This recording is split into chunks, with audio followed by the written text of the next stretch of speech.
On this channel is definitely intended for mature audiences. This video is likely to contain profane language. Content is inappropriate for minors. Video is not for kids.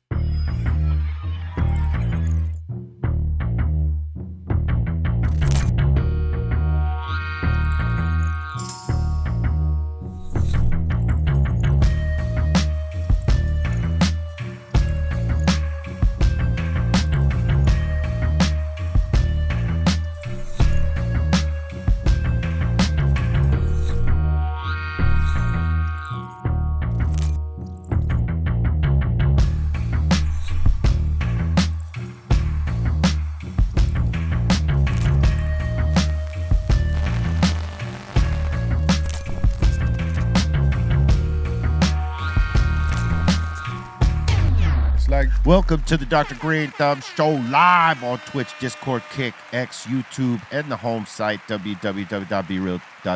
I got to get some new in-ears. This fucking left one is just fucking with me.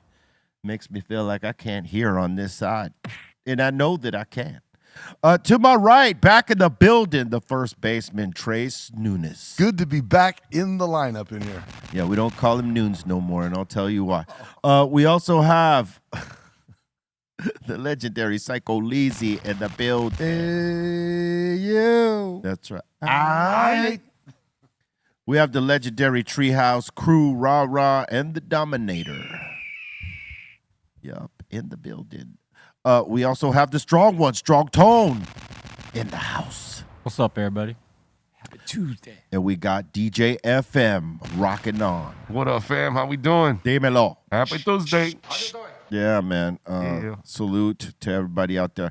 I want to say salute to everybody that was listening on Shade 45 this morning. We had Chemo the Blackskin talking about the new group he's got with Sendog, Negros de la Raza, and the new album, Puro Neta. Right? That's salute to our brothers, you know, putting in forth some new musical efforts. Word up. And it's banging. Yeah, he played us like four songs, and everything was good, man. Everything, they sound good together. Hell yeah. Yeah, man. Salute. You know, the sports world is just blowing up right now. I couldn't wait to get in here. One, because of the World Cup. There was massive upsets yesterday. Holland Netherlands. We're so sorry to our friends in the Netherlands. They got, they got eliminated last night by Morocco. Down to the fucking wire. You know, it was a shootout at the end, and Netherlands lost the shootout. Didn't they just win the World Cup recently? Not in the not too distant past? Possibly. They might have been one of the recent World Cup winners. I know there was France. I think France was one, and then it was Spain. The Netherlands are always in the mix, but they got mixed out of this one, that's for sure. Sorry, guys. And the other upset was Germany. Yeah. They did not expect Germany to get rolled out by Paraguay? Was it Paraguay? I believe so. Paraguay fucking surprised these motherfuckers. But the big one, I mean, that everybody's talking about is today. You got Mexico in Mexico, and they were like, the saying was that it doesn't matter if they win, that place is going to party hard, or if it loses, they're going to go hard too. So like Mexico today is like, it's going down in Mexico City. It's a fun today. place to be today. Yeah, that's the place to be today, exactly. Man, if it's going to be fun today, then why can't they just do that every day? What do they need a game for to do that? I'm sure there are people that do that, but like on a mass level, yeah. Because this is like their getaway from reality. Is that the last game today? No. Fuck no. There's still need some. Oh yeah. There's a couple weeks of games to go before you get to the final home. That's dope. Got to make reality like it's a game day every day. Yeah. Oh yeah. Yeah, man. I think people were the football fans in Germany were in tears, bro, because they never seen their team get eliminated from this stage. I'm going to use that phrase as the segue here, in tears. like I said, I could not wait. Oh, fuck off. I already know. I could not wait to come in this morning. So Why? it's a 4-hour trip for me from Vegas, right? So I'm listening to the radio. It's your lane. And in the middle of like literally like the DJ, I'll use the term on the radio, broke with the news that LeBron James is no longer a Laker. Bye. And I was like, the first thing that came into my head is, Did you think when you came in here that people were going to be sad? I thought you might, but then as the more that I thought about it, I know kind of how you think about sports. You're kind of progressive. Did you think I'd be sad? Well, upset, because I know that you guys have been banking on this guy for a while. Listen, I stopped banking with LeBron years ago, 3 years ago, as a matter of fact, because I seen a couple of things that eventually, you know, that he leaned on, right? Which was he's going to play offense and he's going to play his offense.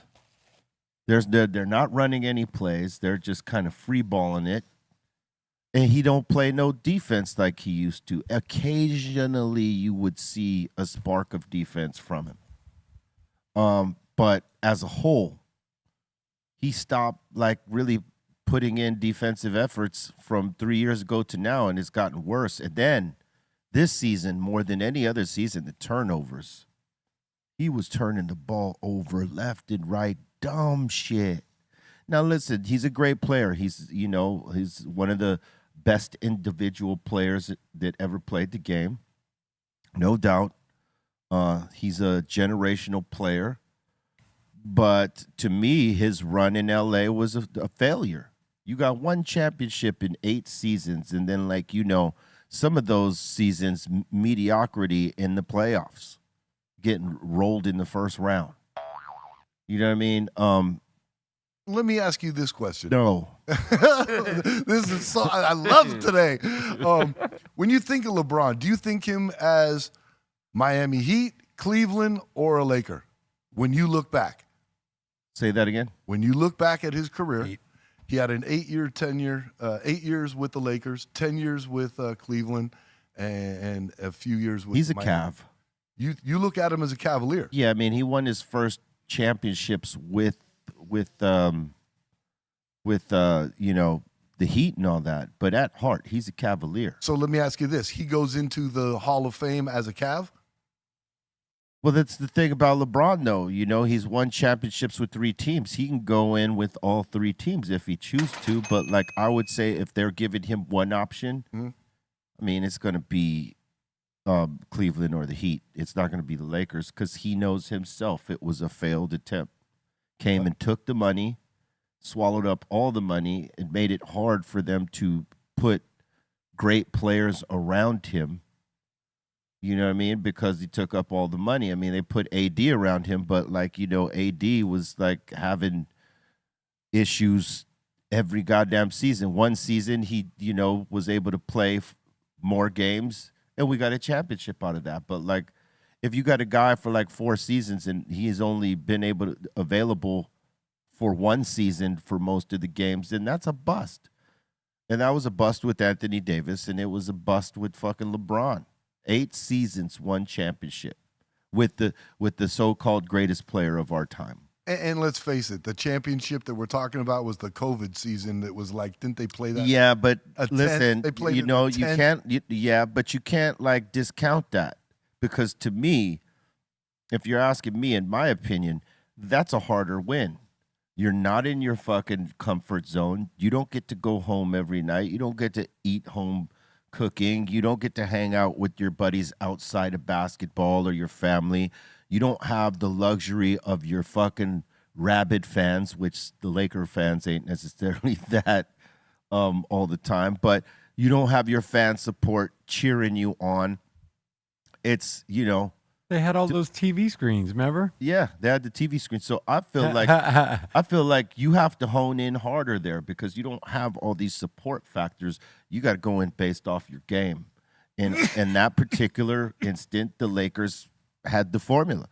You know what I mean? And it is what it is. Like it or not, they got that chip. And you can discount it all day, but that's just hater shit.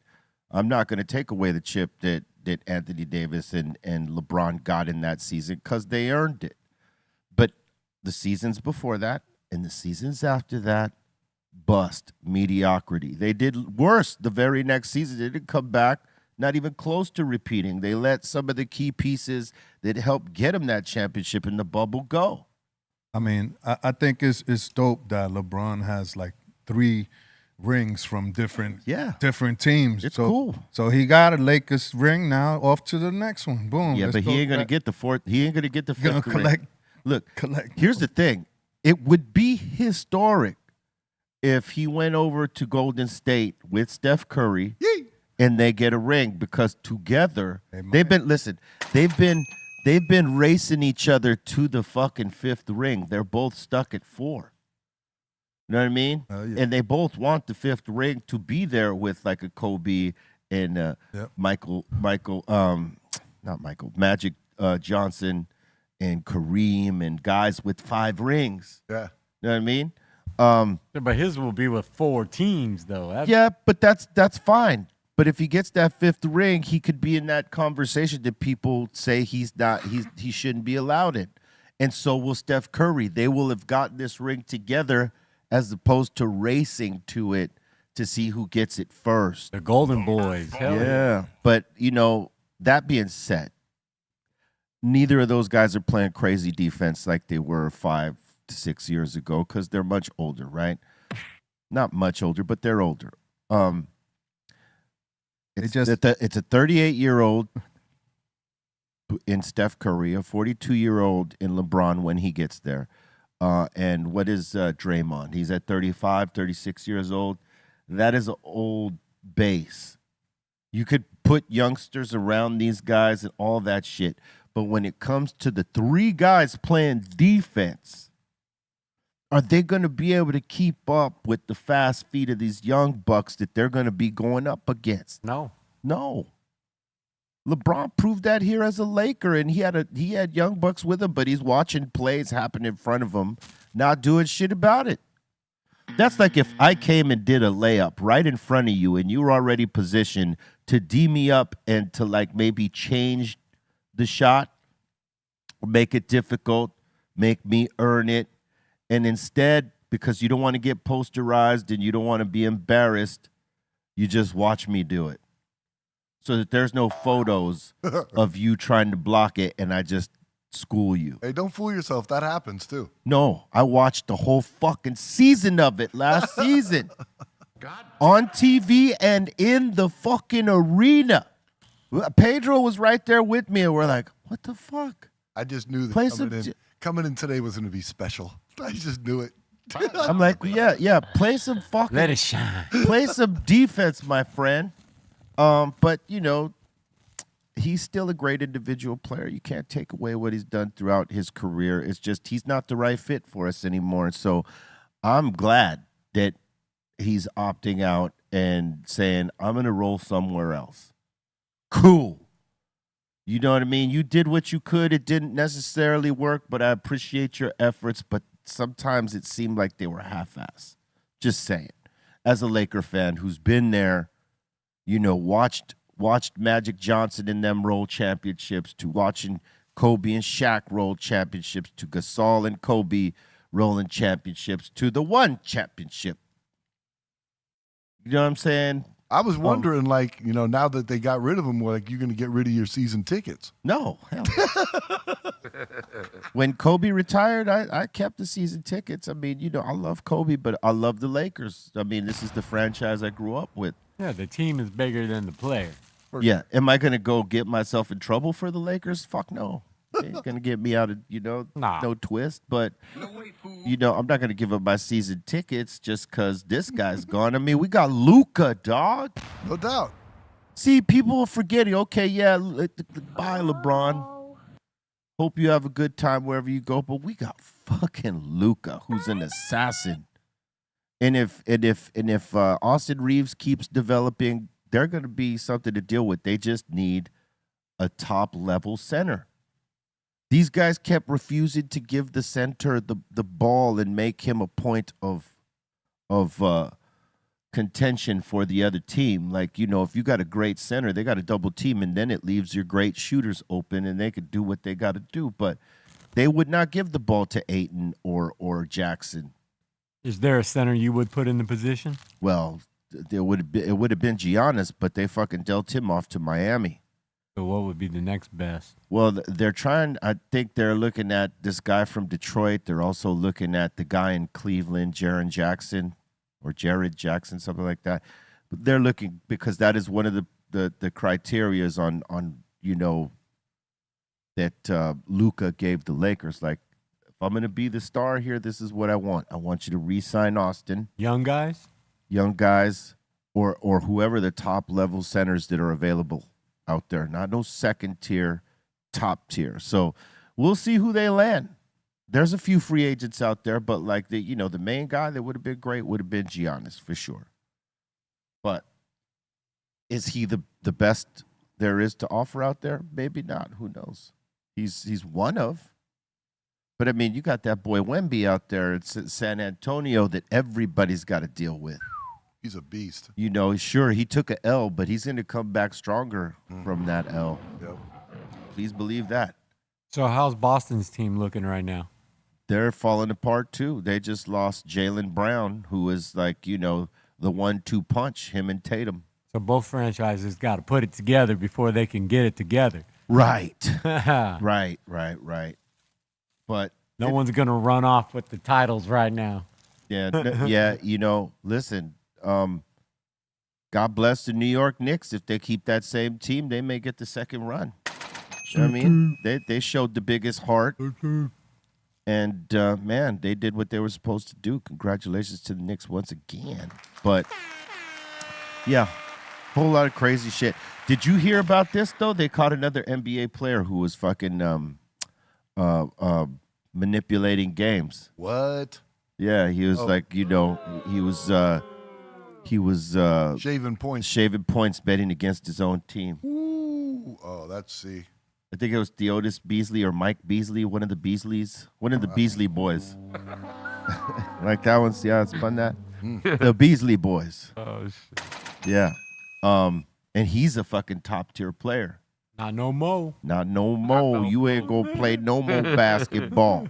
He ain't playing shit. Yeah, no, they're gonna blackball him immediately. I mean, the thing with that is that you're obviously, it's not gambling at that point. You know what I'm saying? Like you're running some shit. Like Well, it's beyond gambling. Well, what I'm getting at is like if you're gambling, you can go play blackjack online, and that's not illegal. What I'm saying is you're pulling some shit where I'm gonna dog it tonight, and I'm only gonna hit X amount of like you're. Or I'm gonna miss on purpose. Yeah, all that. You know, you're up to some shit. I'm It's not called gonna fraud. play. I'm not gonna play hard defense, You're throwing games. and I'm not gonna fucking shoot with intent to make it. Right. Right.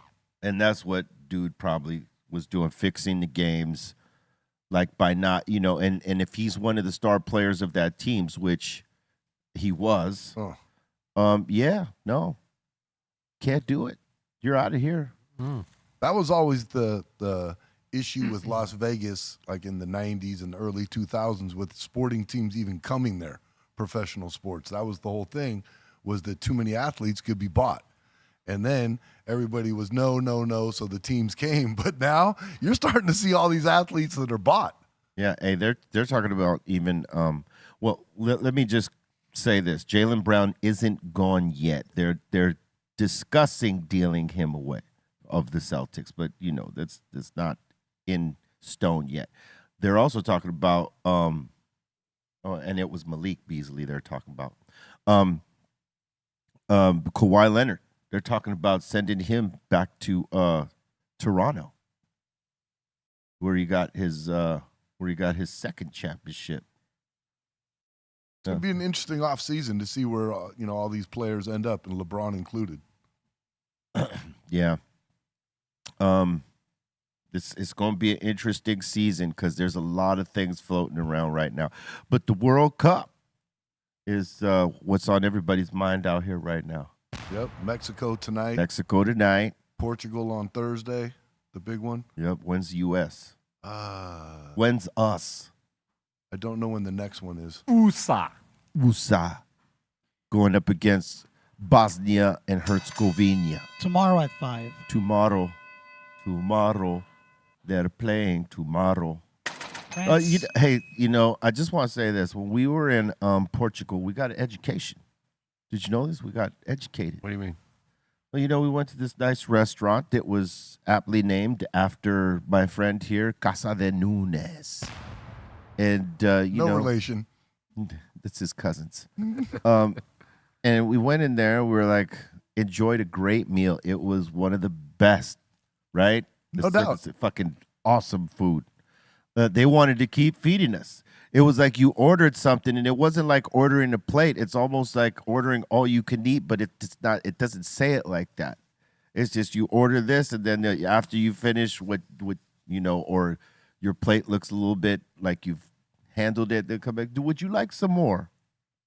They got more of the shit they made you in the back, just in case. That's awesome. Wow. Whereas, like, most restaurants, your plate's done, fuck off. Yeah. Right? No.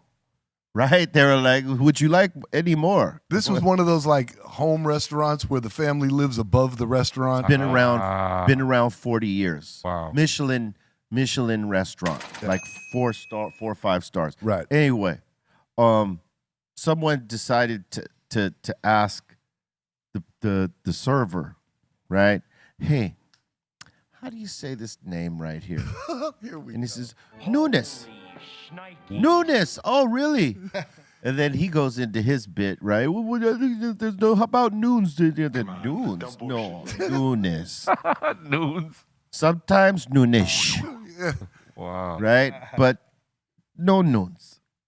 No Nunes. And that was like our server, right? That was, and then Trace made the statement, and it was a fact that dude was from Brazil, right? So trying to discount my man who speaks Portuguese. Big deal. Zero and that credibility. But he's from Brazil. He's been in Portugal for 15 years working for these people, but originally from Brazil. So that was his little, well, he don't really know. And then then the lady who owned the restaurant, his cousin, came through, and we asked her. It's all Nunes. She's Portuguese. Yeah, she's Portuguese from Portugal. Right. Place been there 40 years. And shut his noon thing down. Shut his noon shit right down. Dang. And then for the rest of the night, they were coming in and served. Oh, this is for you, Mr. Nunes. Rubbing it in his face. Rubbing it in his fucking face, bro. So are you the only one of the Nunes clan that says Nunes? Or do you have to tell everybody now, look, hey, guys, we all been saying it wrong. Like, how much of the tree has to be corrected? I gave Trace the explanation on what I think happened there, right? And, he wants to make the name seem special. So, he's sticking to the Nunes, right? No. But That's not it. realistically, when people were coming into New York at the immigration ports and all that shit way back in the 1800s and shit like that, 1700s, They fudged it. some of these assholes didn't know how to pronounce a name. Yeah. Like And then some Corleone. and then some people changed their name because they knew that their people were getting discriminated against. So to not be affiliated in that group and not be discriminated against, they changed names. Yep. So Latin names flipped to white names.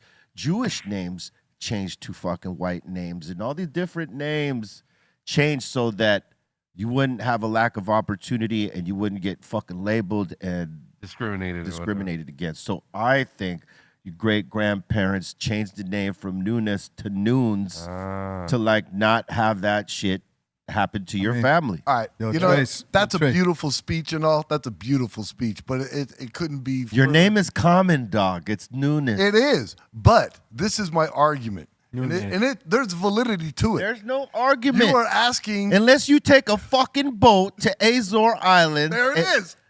But I even know. then, you're gonna get shut down. I know what it is. Trace just don't want to sound like he's Puerto Rican. Like, Tracy Nunes? Like, Nunez. you just don't want to be Puerto Rican. He don't want to All be a Rican, huh? That's all it is. He doesn't want to be a Rican, huh? Oh, man. Trace, come on, man. What's that? What's so that? what it comes down to, Steph, is I'm going to have to take B on a plane. We're going to the Azores, and then we're going to have to go find my relatives to definitively, explain this. I'm gonna. What if they confirm what he's saying? Oh, then I will be the first to apologize and take him out. They're like, with- Trace. Listen, Everybody knows. listen, Nunes. listen, Nunes. listen. That's my uncle. Listen, well-known actors, people that are considered legendary actors, change their names because of this thing. Absolutely. Called discrimination. I could say Trace with a new last name. Yeah. Trace Rock. Trace Hudson. Trace. What would be a good Son good of last Nuno. name? Good last name for Trace. That's his new last name, Son of Nuno. That's it. Look, Trace, no one in the family would think this. Why would you? No, Steph, you're coming with us too. Yeah, no, I gotta say to you, no. But I did watch the show on Wednesday, your first day back from tour. Right. And you had explained about how they had lost 100 bags, British Airways. Yes. Okay. Let's speak on that, British Airways. Yeah. So, What? truth be told, yeah. So basically, long story short was that when we came in, they lost 100 bags. Most of what they said were that were connecting flights. Fortunately, I was on a direct flight London to Vegas. So they said, oh, chances are your bag is here. Well, of course it wasn't. They lost 100 bags of all these poor people coming to Vegas on vacation, could not find their bags, didn't get them for days. That's convenient. So You still haven't got your bag, right? I got my bag Sunday night. Wow. 5 days later. And I felt bad because, like I explained to B, we talked that morning on the phone, and there were like some, elderly folks they needed breathing apparatuses that were in their All their bag. pills and shit. The big one was medication. Like the people, like I had all my the meds weed, for the weed. day. Or That weed. too. Oh, that man. too. Yeah. That would have put me over the top. Oh yeah, this guy would have lost his I would have mind. lost my shit. Where's my bag? I try to stay cool. I need my shit. But I would have been pissed off. Like after the whole experience they put us through, I would have been fucking angry. So this is where this Oh, story I'd be goes. mad as hell. So every day they give me this website for me to check in. Check my bag. It's got a barcode. Check the status. Basically, it's just a polite way of saying we're not even looking, because that was the case. That's why you got to use the air tags in the bags, bro. Oh, no doubt. We need to AirTag, because we were on AirTag systems before. They all kind of died and we fell off, but we definitely need to get back on I that. still got mine. Shit. They had my bag under Bobby's last name of the bag was Arthur. More fuckery. Arthur. Yeah, and this is the Baker. wild part. The reservation with me, Sen, and Bobby Arthur are on the same reservation. All they had to do was contact either one of them and say, whose bag is this? One of yours? Or, they didn't even care. I get to the baggage claim because she says, I looked for a half an hour. It's not here. It's still in England. I said, no, they ran it through. It came through here in Vegas. So your bag went on vacation. Yes, for 5 days. So I came down there. This is the twist. We're located, the British Airways is behind, baggage claim number 26. I walk in the office. I tell her my story. I've told a million times, including here we are again. She says, oh, yeah, those 100 bags, there's only like 3 or 4 that haven't been accounted for, and they're right there. There's my fucking bag sitting right there. Wow. Sitting right, you ready for this? It's a Toomey bag with my name on it. Oh, shit. And she says, oh, I've been calling this number for a week and no one's picking it up. I don't know what phone number that is, but if you undid the Toomey button ID on my luggage, They ain't gonna do that though. my name, wouldn't you think the first day of baggage claim school is to look at the Listen, tag and the name on it? These lazy motherfuckers don't want to do any extra work. That was everything. Think about how long our bags were right on the other side of the wall. 2 hours. Look, I had my air tags on my bag. So like we were waiting on my one bag and a couple of Bobos. And we had been waiting a long time for that one fucking bag, right? So I fucking pop out my phone, find it. Boom. It's right on the other side of the wall. All someone has to do is go put it on the fucking conveyor belt. It'll come around. Sat there for 45 minutes before anyone would touch it. And then after that, they didn't even bother putting Bobo's bags on the belt. We had to wait another 45 minutes and another flight to get their bags before they said Bobo shit out. It was right on the other side of the fucking wall. Wow. That's British Airways for you. Felipe. I know my man Felipe Esparza's in the house. What up, fool? Don't fly British assways, all right? Just don't do it because it's straight ass. Yeah, fool. Don't do it. Don't do it, Papa. You go on another airway. Go Lufthansa or Air France or one of them, but don't do. Hey, British Steph, Airways. the worst part about the whole thing is like I just came off of, a 2.5 week tour, 2-week tour. I had basically every pair of underwear I owned in that bag. I got home, I was down to like one pair of boxers. I was going to have to free ball at this point. You know what I mean? It was horrible. You know what the fucked up thing is too? Like if they would never have found your bag, they would have fucking only given you a $300 voucher to replace that whole bag. Off top, the bag was $1,200. That's what I'm saying. Yeah. $300 voucher, and your bag costs more than that, right? Your bag is worth more than that, and then whatever you had in your fucking bag. What are they doing as a business? I mean, there's X amount of tickets sold, X amount of seats, passengers. They know all this shit. People are checking in 3 hours early for an international flight. Thank you. There's more than enough time for anyone's bag to get on the plane that they had to walk to get on them. They had to walk there. The bag didn't even walk there. It got a ride on a cart, and somehow it still didn't get on the plane with you. And here's the twist. Lazy fucks back there. And not just one bag, like they lost my bag, 100 bags. Yeah, that's the whole train. But check this out. The whole cart. But check this out, though. They just kept it. Listen, Heathrow traditionally from the 90s when we started traveling, and Les could maybe tell you this, and Steph Tone, they were, at Heathrow, they would lose bags left and right.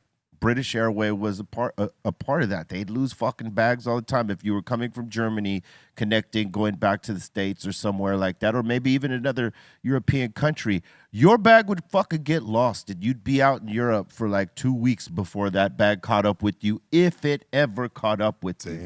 And they have, and this has been going on since then. They've gotten progressively worse. If I can make a connecting flight on foot, and it's a very short time, that bag can make it there too, because it's getting a ride. Ain't no one walking my bag over to the next flight. Hey, listen, that's why like with AirTags, you could check where the bag's at. And if the bag ain't close to you, like if you're sitting on the plane and you can't see that your bag is in close proximity because the hold isn't far from you when you're sitting on the fucking plane. It's on the bottom towards the back. So if you don't see that, and they're telling you that the flight, they're about to close the doors and you don't fucking see your bag, by all means, tell them motherfuckers, hey, man, it's showing that my bag is not on the fucking plane. What the fuck? Complain about it because, you're within your right. You pay all that fucking money. They need to be efficient. Yeah. And British Airways right now is not that efficient. What's the challenge, though? This is not hard. They got all the equipment to make that job as easy as it could possibly get. Some people are miserable at the job, and it's like, yo, you should be glad because some folks would fucking kill to have your job. Yeah, man. You got all these benefits and all that shit. Sure, it may be a drag fucking showing up and dealing with people's attitudes, but you got this job and it stabilizes you, right? So, your job depends on people's shit moving from one place to another.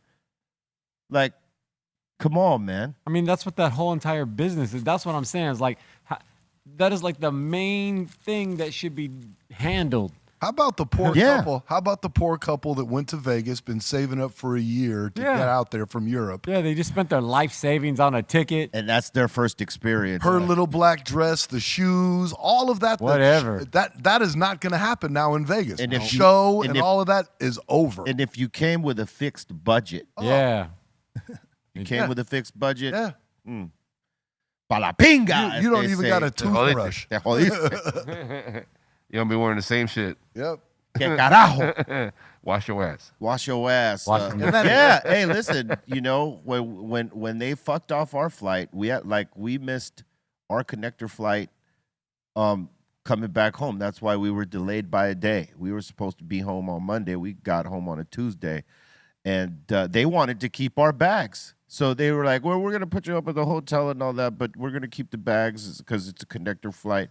And we're like, "Oh, so you inconvenience us like this, and then you want to keep our bags so we can't change? We got to wear the same shit, same socks, same drawers. Sleep with the same. We can't brush our teeth." No deodorant. You want us to be French on that flight? No Fuck weed. out of here. Give No us weed. our bags. Oh, we would have got weed. We were in London. We know people. You know what I'm saying? We would have comforted ourselves with that, but we would have been in the same ass shit. Do you think that's why they picked a skunk for Pepe Le Pew? Maybe. Yeah, it was very. I never thought about it. It was very insulting to the French because not all of them are like that. Like, what the fuck, Le Pew? Yeah. Oui. Yeah, What it the was a fuck? little poke at the French by that particular person that ran Looney Tunes. Word. You know what I'm saying?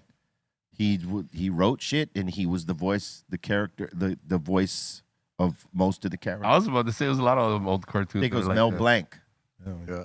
Mel Blanc was the voice for most of the Looney Tune shit. Yes. Dude, Pepe Le Pew was the first sexual harasser. Yeah, he was. He was. Yeah, Dave Chappelle does a great at skit least about that. At least that we seen. Yeah, as kids. Because that's an old ass character. Yeah. It's been around since what, the 30s, 40s, something. Probably, like that. Yeah. Craziness. But yeah, man. Air tag your bag. Even air tag your passport. They make passport holders where you can put the air tag in there so you don't never lose your fucking passport. Smart. You could find it at all times if your passport's in that particular wallet. You could put an air tag in your backpack. That way, if some no good motherfucker picks it up, you got time to find it before they find that air tag. Yeah. If you've hidden it properly. These things will help you in travels. I was about to ask, does the air tag have to be on the inside of the bag or the outside? It Does could be matter? anywhere you put Anywhere. All right. it. You'd rather have it inside. You don't want it outside. Yeah, because I saw that on one of the pictures right here. And some airlines like United don't like when people use them because then it calls them on their inefficiency. Yeah. What do you mean? Oh, we don't allow air tags in the luggage. Like, Yeah. why? Is there something that you're hiding from us that, like, are you telling us with this that you're not efficient enough to get our fucking bags from A to Z and you don't want proof of that? Yeah, you're telling me it's in London, but the air tag says it's behind the wall. Yeah, or you're telling me it's here, but it's in a whole other state. Yeah, they can't lie. I mean, you can't lie. That happened to us. The first taste of the air tag that I got was, remember, we were in South America somewhere, and it was Mikey G was TMing for us, and they tried delaying us, and they told us that our bags weren't there yet. Yeah, and Mike And he was G, like, "Oh no, they are," and he showed them. yeah, he showed them right where they were at. He was like, he said they're like 300 feet from here. So Listen, they were trying to dismiss Hell us yeah. and get us the fuck out of there. We were probably going to get those bags the next day when we could have got them right then and there. And that's what Mike G was stopping, them dismissing us and just making us go without our fucking bags. Yeah. He's like, no. They're right here. That's got to feel good. You need to go get them. And they went and got them. it's a good theft deterrent too. Like if you own a Yeah. motorcycle or something, I got yeah. the homies will hide one underneath the seat inside the upholstery. So if your bike gets stolen, you can go find it. Listen, Hell yeah. people were sketchy about them in the first place because, like, what a lot of these wolves down here in Southern California and in other states would do is fucking put the air tag in your car to follow you fucking home if you went and bought something expensive to try to jack you for that. It was a story here 2-3 years ago.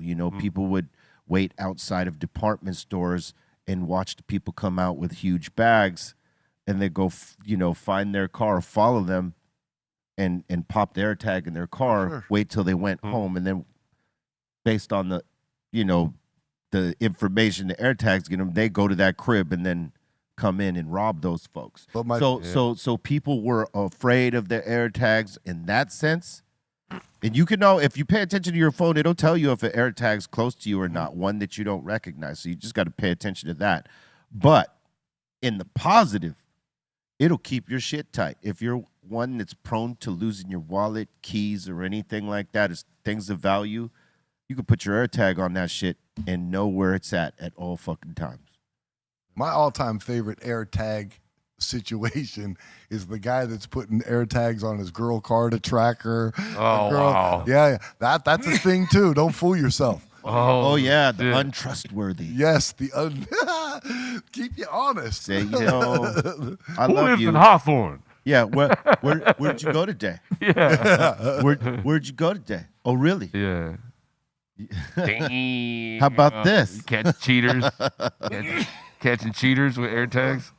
Yeah. Damn. The fucking podcast, it should be a fucking show and put out like that with the fucking AirTag. But listen, they're helpful. True that. You know what I mean? You could definitely monitor where your shit is at. Yeah, especially if you got packing a lot of drugs and stuff, you definitely need to know where that shit's. Know where you're doing. You know what I'm saying? Les, I am never flying anywhere with you. Never. I'm Never. saying. Thanks. You gotta have that track down. Track number. Les puts him under the bottle cap of his favorite whiskey and shit. You know what I'm saying? Don't take that fucking bottle, dog. I know where it's at all times. You know, I thought about, like, you would put that in one of your expensive jackets. Like if you had, like, let's just say a Jeff Hamilton jacket that's worth like X amount, and you were going someplace with that. You know, you dare not take that jacket off and just leave it somewhere. But if you had an AirTag in it, you could kind of monitor where the fuck it's at if you were to take it off. One of the coolest things on a serious note that I heard with an AirTag is a friend of mine's wife, their daughter walks to school. I guess she's like 8, 10 years old, whatever. She, in her jacket, they opened up the seam, put an AirTag in it, and restitched it back up. And now, if somebody ever grabbed the little girl, at least they got an AirTag on that jacket. That's a smart move. You know what I mean? Smart move. I know a lot of parents do that for sure. Yeah, they hide the AirTag because they don't want the person to grab them, because, I mean, you could rip the AirTag off and it's done. Yeah, and it's done. This way, if it's hidden inside of, sewn up into a jacket that they're wearing. Yeah, I mean, Give me a little bit. Apple should be paying me for this conversation. Absolutely. Well, one day they're gonna chip people and track your ass. Yeah, down they're gonna the put same that way. there. They're gonna put an AirTag on people. Like fucking here. Look, we'll just give you this little shot. Yeah. And that way, your family, like probably they'll do it with folks that are older. That, like, you know how you always hear in the news a person with dementia or this or that. They get lost. They get lost, and they're trying to find them. They're gonna do it they're gonna test it with dogs and cats first, and then people, older people with dementia and shit like that are prone to, like, leaving the crib without anyone knowing.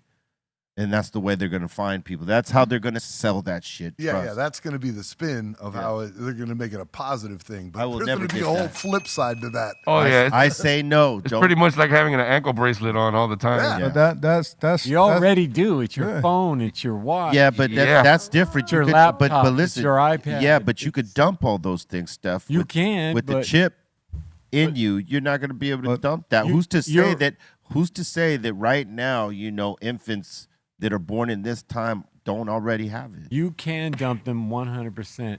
Problem is, ain't no one dumping them.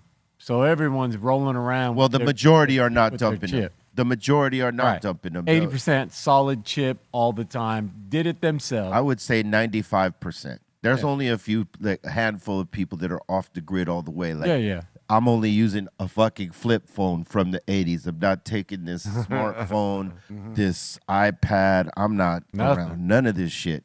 It's a small percentage of people. And then there's Very people small. that live in rural areas that are behind the time a little bit, and they ain't fucking with none of that shit. They don't want none of it. They don't want none of it. So, but the rest of us who depend on it, Oy. we don't really have to depend on it, but we're trained and conditioned to feel and think that we are. That's right.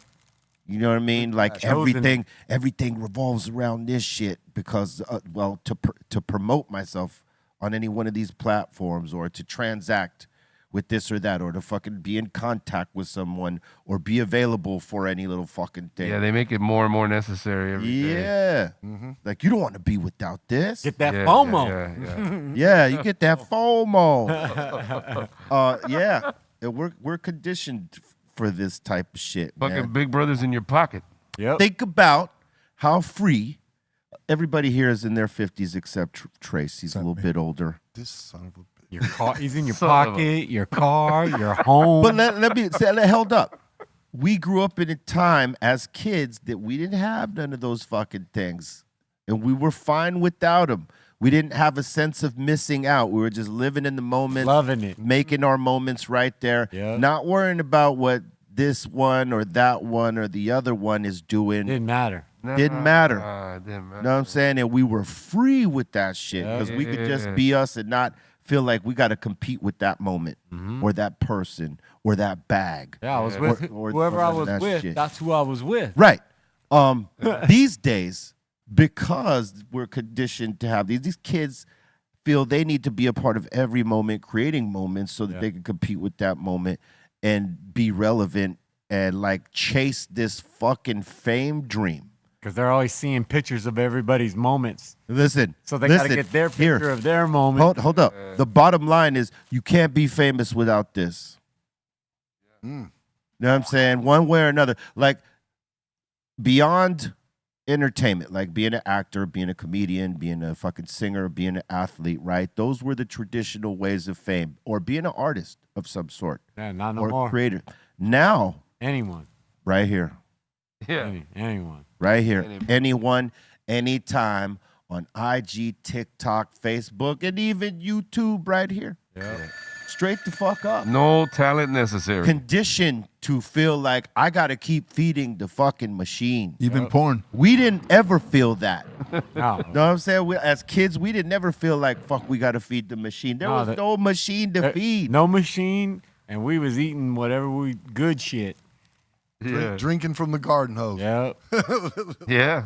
Hell yeah. Yeah, man. Drinking from the garden hose. Seeing For real. That's a song right there. Seeing the whole town as a minor with your homies. You was just out I doing remember your thing. one time in the driveway at the garden hose thing. I got to say it out loud. My daughter, she saw me drink out of it. The face she made, like, what are you doing? Hey, trip this, right? If we lost all this technology today, those of us that We'd be fine. came from the times would be fine. Yeah, we'd be all right. These kids, some of them would adapt because some of them have it in them, but others would lose their shit I think the because they feel majority- like they're losing their identity by losing this platform where I'm famous at. We'd not only be fine, but we'd be relieved. Like, oh, Yeah, fucking but hell. but like Damn. that's not my point though. Yes, of course, most people, that like say it would be a reset for them. That they'd be relieved. But what I'm saying is that this is the only way that some of those people could be, in their minds, relevant in the world to other people. Without it, they go back to the regular life where no one really knows you. Unless you are a TV person, film person, music person, sports, or artist of some sort. Like the Instagram They would lose. model. Yes, they would lose their fucking mind. Like the Instagram model that could no longer be an Instagram model. Or the influencer. Who you Right. going to influence if Right. it goes away? Yeah. Exactly. You got a job Yeah. because this. And I'm not hating on that. I No. mean, any opportunity you get to get a bag, Right. fuck it. And it's where we're If at. the lane is open, it's open. But like, what would they do if it all fucking shut down? Nah, They they'd go be back fucked. to regular civilian Man, life. they Really. be flipping burgers. Well, they'd be flipping out, then They be flipping. flipping the fuck out. Flip the fuck out and then flip some Backyard burgers. burgers. Yeah. Yeah. That's the trip. That's the dangerous part of all this shit. Yeah. Bunch of motherfuckers that would lose themselves because they don't know who they are anymore without that shit. You seen them nerdy ass kids that be dating these supermodels and shit? And like one of them was Iggy Azalea was sitting with, I don't know who, some influencer kid. And he looks like he's 17 or something, but I'm sure he's at least 21. Well, because some of these influencers are making big bags. But he's just a goofy kid with a lot of money. And I'm like, wow, how is this happening? Because you got a lot of money. That's what Content. it is. That's what it is. Content Yeah. that kid is putting out is valuable Yeah. for one reason or another. And you know, when you're out there flexing, you're gonna catch the attention of, you know, somebody that is like attracted to that shit. But when you say if you took it away from people like that, it makes me picture that kid. Like, wow, imagine the life. Like, you would have to go back to just dating normal chicks. You know what I mean? Like, Unless you got like, game. damn. No Unless more- he got game. Yeah, No who more knows? Iggy Azaleas. He definitely ain't getting one of those. It goes from Iggy to Ziggy, you know what I'm saying? Iggy to icky. Iggy. Yeah. No. No. Did you know? It's National Meteor Watch Day. Are you watching meteors today, B? Oh, I'm down. Always. I could kind of see clear skies where I'm at. There's not a lot of light pollution, so you know maybe I'll look. But what does that mean? See a lot Like, of tonight airplanes. there's going to be a bunch of meteors? Or No, it's just Meteor Watch Day. Wow. Like people are gonna be watching for meteors. It doesn't mean any of them are gonna be falling out. There's something in the sky every night. And listen, how ironic is this? Did you know? It's National Social Media Day. Oh. How ironic. I didn't even look at this paper when we were having this fucking conversation. It just happened. Word. Know what I'm saying? Yeah. Get your social media on. Otherwise, you're going to miss out. You miss out. You can be unknown and unpopular. Yeah. All that. Or in the unknown. Like, I don't know what's going on. Yeah, you can be uninformed, lost, Yep. Unknown, uninformed, just broke. I think that's the best thing about social media, and probably the powers that be hate that fact that information has got tossed around that most people wouldn't even get. I mean, a lot of it's bullshit, but the ones that are putting out truth is really waking people up. And that is the problem with information today, is that like there's so much bullshit, you don't know where the truth is in between all that bullshit. You got to do mad research. You got to do mad diligence, research, to find the actual shit. And there's a lot of money being made off the bullshit. True that. I was about to say, people hate the truth, man. Tell them some lies. Listen, they eat it up. They hate Hey, that shit. as they used to say when we were kids, you know, the truth is like medicine. It doesn't taste good, but it's good for you. You know what I'm saying? Facts. People hate that shit. Yeah. Did you know? It is the birthday of Florence Ballard of the Supremes. Rest in peace, Florence. Happy birthday. Keep going there. Yeah. One of the, one of the Pioneers. Right? pioneers, Hall of Fame groups, the Supremes. You know what's crazy about their history is that they were together and on Motown for a long time, and they could not get anything popping until someone wrote them that first song. I can't remember what it was, but like they were known as the No-Hit Supremes at first. Oh, shit. And then they go on to become the biggest group, one of the biggest groups on Motown. Yeah, one of them. It's probably their big joint. I forget what their first hit You ain't was. get bigger than that. Yeah, but they were doing music before those hits. They just would not, they weren't, they didn't do well. And then they got this specific songwriter from Motown to start writing for them. And then boom, to the fucking moon, B. So was the previous material just not good or just not promoted right? No, just not hits. Not hits. Yeah, I mean, they sung well. It's just the songs didn't resonate.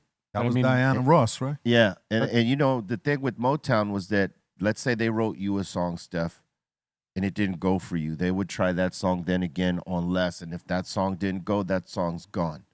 But let's say they wrote a song for me, it was a hit, then they'll fucking give it to FM and see if he could make a hit out of it. Yeah, and it remix goes down the line. Motown was king of that. They were doing remixes before remixing. Covers. They were remixing, interpolating, and covering. Yeah.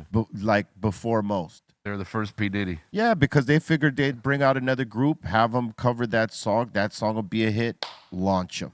I mean, shit, Van Halen did that. Like David Lee Roth was a huge fan of Motown and saw that formula, and so he'd do covers. Yeah, Pretty Woman wasn't his. Yeah, Pretty Woman wasn't his. There was a few songs on Dancing in the Streets? Yeah. They did That's a co- also a Motown song right there. Wow. They did cover every record. Yeah. They did a cover every record. That's because David Lee Roth wanted that. Like, he was a big Motown fan, and he thought that formula works, right? Like, using the hits that already existed and putting your spin on it. And they did. Like, Pretty Woman, that's a Roy Orbison fucking hit. Yeah. Fucking Van Halen made a fucking hit. What about Gigolo? Well, that was a little corny, but But know, it was that, that's but that was somebody else's David. song. But that's David Lee Roth. He wrote that? No, No, that that's was solo. his solo shit. Yeah, he did that Because on he solo. wanted to keep doing that where Eddie Van Halen didn't Oh, I want. feel you. I feel you. Eddie Van Halen wanted to be making new, original, cutting-edge material, and David Lee Roth just wanted to rock, no keyboards, and let's keep doing covers.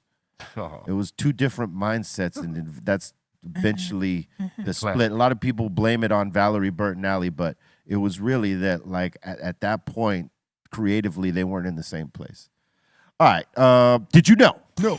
It is the birthday of Stanley Clark, born on this day in 1951. Stanley Clark. Salute to Stanley Clark. Man, right there. Hell yeah. Yes, indeed. Wonder how many times he got sampled. Yeah. You know, that's Chris Clark's father. Chris Clark's father, yeah. It's insane, B. Yeah, salute. It's a legend. Yes, indeed. And did you know it is the birthday of the legendary Iron Mike Tyson? Born on this day in 1966. Happy birthday, Mike. He will still whoop that ass. Hell Happy yeah. birthday. Whoop that ass. Bare ass. Bare ass. We even. went by his dispensary out in Amsterdam. Yeah, we went. Yeah, that's right. We went to Tyson 2.0 in Amsterdam. Lovely spot. Like, it is a great coffee shop. They got some gassed out flour there. Got his little bits. Yeah, they had his they had photos of Mike up there. It's Him, photos of him there also. And it's a very nice spot. And it's in a location that we've never been to, actually. Not rarely. We've never been to, because we always stay in a specific area, and on this, this particular run, we decided to venture out different places that we normally don't go. And his shop was in one of those places. Very dope. If you get out to Amsterdam, go visit Tyson 2.0, as well as the Greenhouse and the Gray Area and Barney's. You can go visit those shops. All right. Look, did you know it is the birthday of Phil Anselmo of Pantera? Happy birthday, Phil. Look at the picture. Walk on home, boy. Walk on home, boy. Man, I was head nodding to this just like hip hop, bro. Yeah. shit is hard. He gave the show as a front man. If you ever watched Pantera live, he gave the show. You know what I'm saying? Yeah, he's one of the top showmen in the metal. Was it thrash metal, would you say? Heavy metal. Or heavy? hardcore. Yeah, heavy. Well, yeah, heavy is heavy, but I mean, thrash is like faster, right? It's a faster version of heavy metal. Yeah. I'm asking you, Steph Tone. I just, it's always been metal to me. Yeah, It's just metal. Yeah, right? I didn't consider it any like genre of it. But see, but that's the thing. Metal went through the same thing hip hop did. That's when it started becoming really genre. Yeah, based. bunch of sub-genre metal. Yeah. Is there such thing as soft metal? Probably. We just haven't. What would that sound like? Not good. I would think. Would soft metal be when metal bands did ballads? No, Yeah. it'd just be considered a ballad. You know? Yeah. Well, what if it's a ballad and then it turns into metal real quick? And there was a lot of then that. back into the ballad. Pantera Well, I had that. mean, Mama, I'm coming home from Aussie, and then you got Motley Crue's. What was that shit? I'm coming home. I'm coming home, sweet home. Yeah, home sweet home. Yeah. That's not necessarily a ballad. He's not singing to any chicks. It's basically saying, I'm coming home from all this wild shit. Well, what about You Take This Love, Pantera? Yep. Okay. You know what I mean? This Yeah. love. It starts Yeah. off like a love song, and he's even I think singing. there's love metal. Yeah. That song's hard. There's Yeah, love and that metal. shit is hard, It's right? hard. I love that shit. I love that The whole joint. record that's a start to finish record. That's right there. Vulgar Display, right? Yeah, I don't know. We're Vulgar, gonna have to, tune Barbie our on ears. Driven, Yeah. We have to tune our ears up and see if there is Southern actually Train Kill. Sorry. We have to actually see if there's any soft metal. You know what I'm saying? I've never heard it really. Gold, that's soft metal. Gold. All right. We have to check that out. Did you know? Yeah, that part. It is the birthday of stoner extraordinaire, gold medalist Michael Phelps. Yes. All the medals. All the medals. A stoner got all those medals. That's right. You better know this. My man was hitting bongs, smoking weeds, concentrating on being the fastest dude in the pool. And killing it. And killing it. Know what I'm saying? I like to flex with all those medals. Oh, man. I mean, does he have the most medals of any Olympian? I think he does. Got to. I don't know, but he's got a lot. I mean, let's look at that again. I mean, those are all his actual medals. Yeah, it looks like it. Yeah. Fuck with me. I'm like Mr. T. 28 Olympic medals. Yeah, I think he's got the most. Gotta be sitting right there, damn near the top if it ain't. You gotta wear them shits everywhere because he takes them shits off. Nobody know who the fuck he is. Wow. Yeah, some people. Pool geeks. Oh, shit. Know what I'm saying? Did you know? In 2015, on this day, Vince Staples dropped Summertime '06. Oh, shit. Word. Word up. Salute. Are the gold medals actual gold, like, or just gold plated? I've wondered that myself. They should be gold. I would think they're but- actual Real. gold. But that would be very expensive when you think about how many fucking gold medals they have to dish out for the Olympics. But that is a good question. I think gold plated. Yeah, I don't know. But it could be. I mean, shit, if it was real gold, that means, like, you know, even if these people, like, never panned out anything out of their gold medal, like, you know, monetized of some sort, they got something. they got something. Yeah. Let's see. Let's see. What did it say? No gold medals are made of solid gold. Oh, bummer. Bummer. Oh, didn't they think used to do it though. 92.5% pure silver. Heavy metal. Well, at They're least it's plated. worth something in silver, Yeah. but, like, really, Heavy metal. That's heavy metal. I mean, because really think about, you know, especially with what gold is worth right now, that'd be expensive for them to be For sure. fucking just slapping out pure gold medals. These motherfuckers would get jacked. Half of the gold medalists that win these, they can't protect themselves from the wolves. They would get jacked for that medal.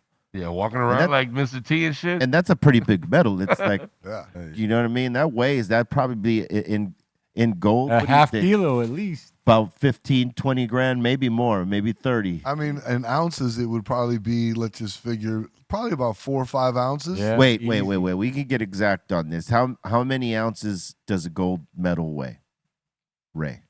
If it has that that number, because then Sorry. you could say, you know, I'll say Times about 4 or 4,000. 5. Times 4,000. yeah, times 4,000. Roughly. Because roughly, yes, it's around 44. Well, it says it has a 100. minimum of 6 grams of pure gold That's used only for gold. plating the exterior. That's about $1,800 in gold. But the Yeah, question what's is, like the you're actual asking, is weight? how much does the whole thing weigh? Yeah, how much And is if it the- was solid gold times 4,000, Right? Yeah. that thing, like you say, that'd be pricey. Yeah. Yeah. 6 ounces ain't. I mean, 20. Well, that 6 grams. Oh, 6. Yeah, 6 Well, grams ain't. That's about 18. But let's stay on track 1.1 with pounds. how much? Say what? 1.1 pounds. 1.1 pound. Now, Ooh, wee. 17 times Yeah. 4,000. 17 times 4,000. Boy, yeah. $68,000. They'd be getting jacked. 68 grand right They'd be there. getting jacked. Motherfuckers would be waiting at their home. Yeah. Hey, give that medal up, motherfucker. Yeah. Or what's that people medal? that they owed money to. Hey, that medal. Yeah. Straight up. I'll say this though. If it was though, and it actually was that value, and that's what they got to get, right? I believe it's a fair earning for Yeah. what they're doing at that level, Absolutely. and mostly because of the amount of money getting paid on all of that advertising. Like that whole event is such a money making event. It's thrown by Check Anheuser-Busch. this, though. They could easily put those medals out there, like, yo, you know what? We're gonna keep the rest, but y'all got some medals. Enjoy. Yeah.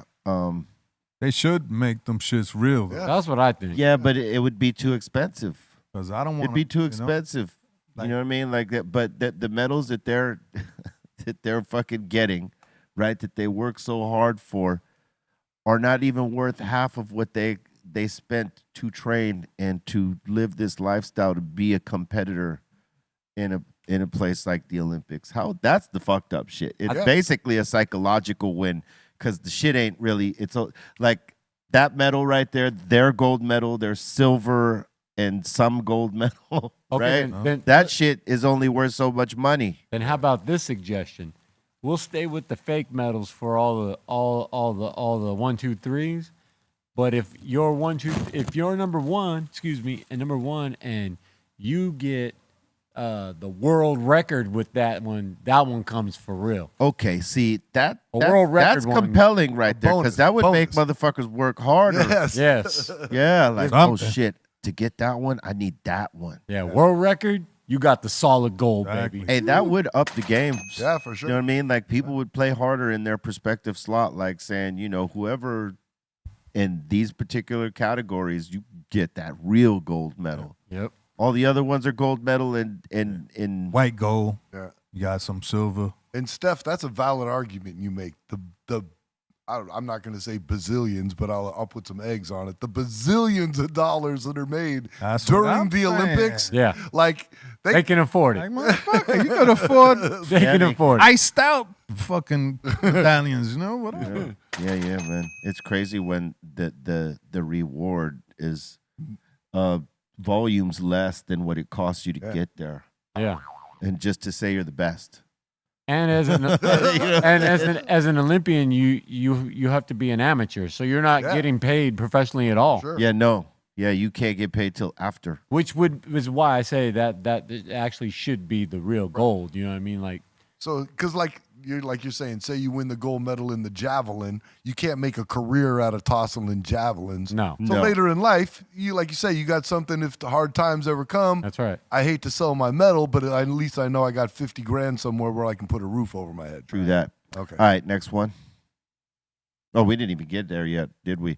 It's about time we open the doors to the Insane Asylum. That means y'all in the live chat, if you got a comment, question, shout out, suggestion, we're here for it. But help the algorithm right now by smashing the like. I want to see them likes go up. Right now they're at 200. There's about 500 of you in the room that are signed in to our chat room right now or, watching live. Help us out. Take that to 300 or 400 or hell, even 500. Make up the difference. So if you haven't smashed that like yet, please smash it. Share the show out so other folks could, tune in and they could smash it too. And if you're not subscribing, why wait? Subscribe right now. Click the all notification bell. And when we go live or drop any kind of content, you're the first to know, maybe, depending on YouTube. Sometimes they be tripping. With that, let's open up the doors and see what the people's got to say.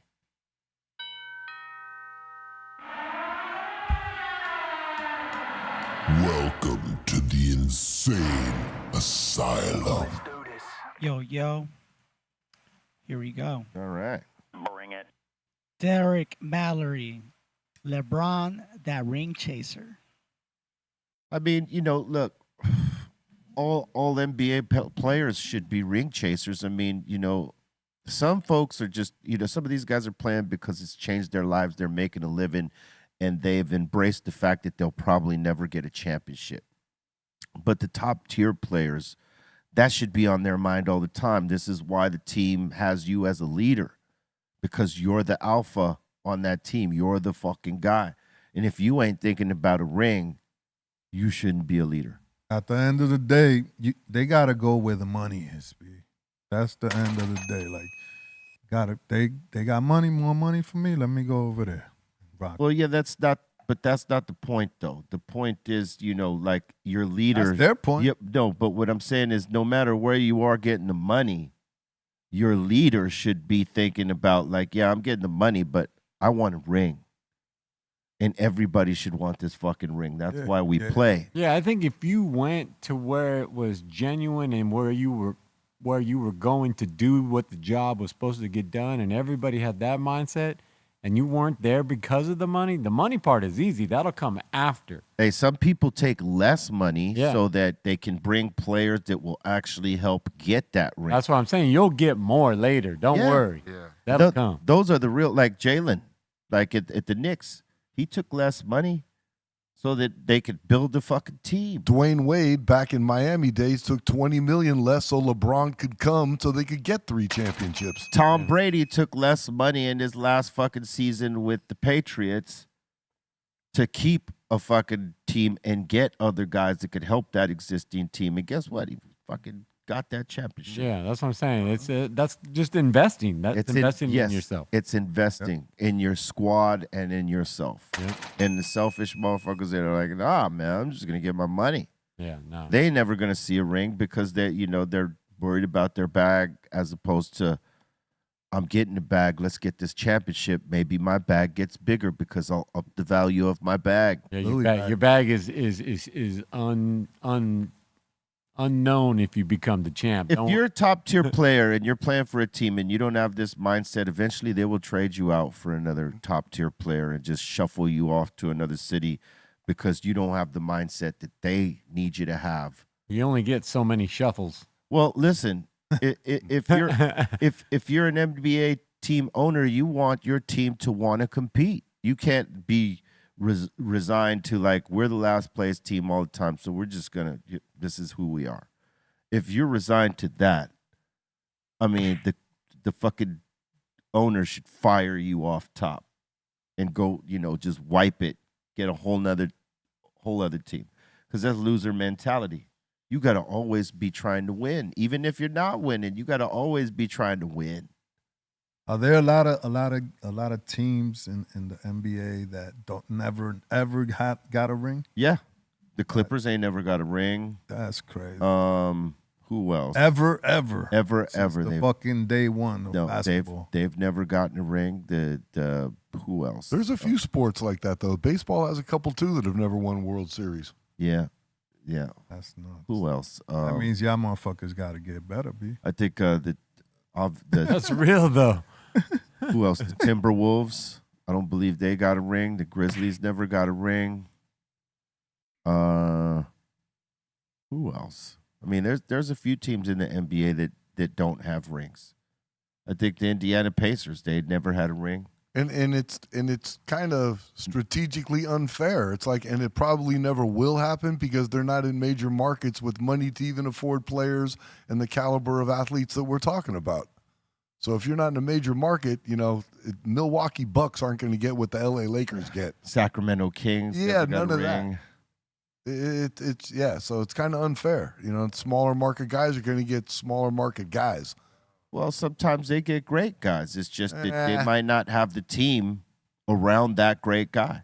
Yeah, they just don't have the finances to build or that. the finances to build around that. Yeah. The Pelicans ain't got one.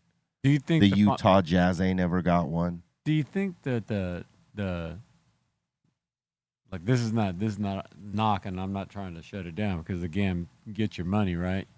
But do you think that the huge amounts of money is what also prevents the teams from becoming the great team? Like everyone is guarding their own, check versus really coming together and like going for it as a team. Because as a team, you got to be a team. Like it's weird. One, all for one and one for all. I think just it's a different mindset today, right? Like back in the days, the 80s basketball players and the 90s basketball players, it was all about basketball. They didn't let all the extra shit in their life like derail what their journey was or their agenda, what they were trying to do. Whereas today's players, they got too many fucking distractions. Yeah, out that's there. what I'm saying. Like it's just everything, and they fall victim to that programming we talked about, right? Instead of worrying about how good you are on the court and how you need to be ready for your team and become that role player, they're over here worried about what's going on fucking Instagram or TikTok or the shit, however it involves them in their fucking life, what they're missing out on or what they're not doing or what they need to be doing, as opposed to I'm dedicating my life to this sport. You know what I mean? And that's the difference. Those guys were more dedicated into the sport than some of these cats are today. Not saying all of them, because some of them are all about fucking basketball, and you could see these guys when they play. Jalen Brunson, basketball. TikTok. I think the term that used to be thrown around was franchise players, and there's no more franchise players that play. Well, there are, but there's not a lot of them that have that mentality that Right. they need to have. Right. They have the talent, but it's the mentality. Mm-hmm. Like John Morant, he got traded to the Portland Trailblazers today.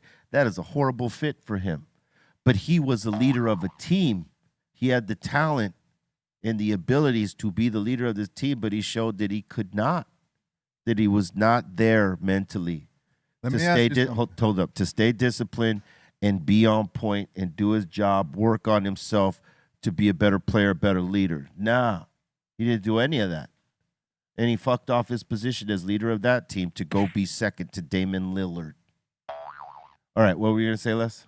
I was gonna say, I don't think none of these players even have a choice when they're getting traded. No, they don't. It's like cards. They're just trading cards. They don't got a choice. Like, oh, I don't want to go there. Nah, Yeah. nigga, you going there? B. That's Yeah, if you fucked up too much with the franchise and you're problematic, they will shuffle your ass off. And that's the problem with my dude right here. His shot got worse. He got to make the best of it though. Well, no, what I'm saying is his shot got worse. He was always injured, and then he had all the off the court problems. And at that point, Memphis or whoever he was, I think it was with Memphis. They're like, nah, we're gonna wash our hands with this guy. We're gonna fucking trade him out for these guys in Portland that we could probably build around. Because this guy, we cannot build around him. He's talented, he's great, but he's not progressing in the way we need him to, and he doesn't have the mindset. He's immature still. He can't be our leader. And they shuffled his ass off to Portland. And hopefully he'll learn something from Damian Lillard, but we'll see. Next. Next, we got Nick T. Trae Young took more money to never win a ring. Respect. He took more money to never win a ring. That's what he said. And that's respect. Yeah. All right. Thought that was interesting. I thought that's interesting too. Like he's in other words, I don't care if I get a ring. I just need to be paid wherever I play.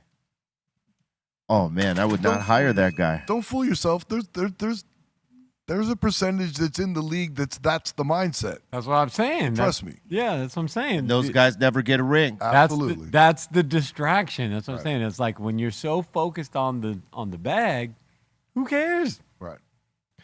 Yeah, that's too bad.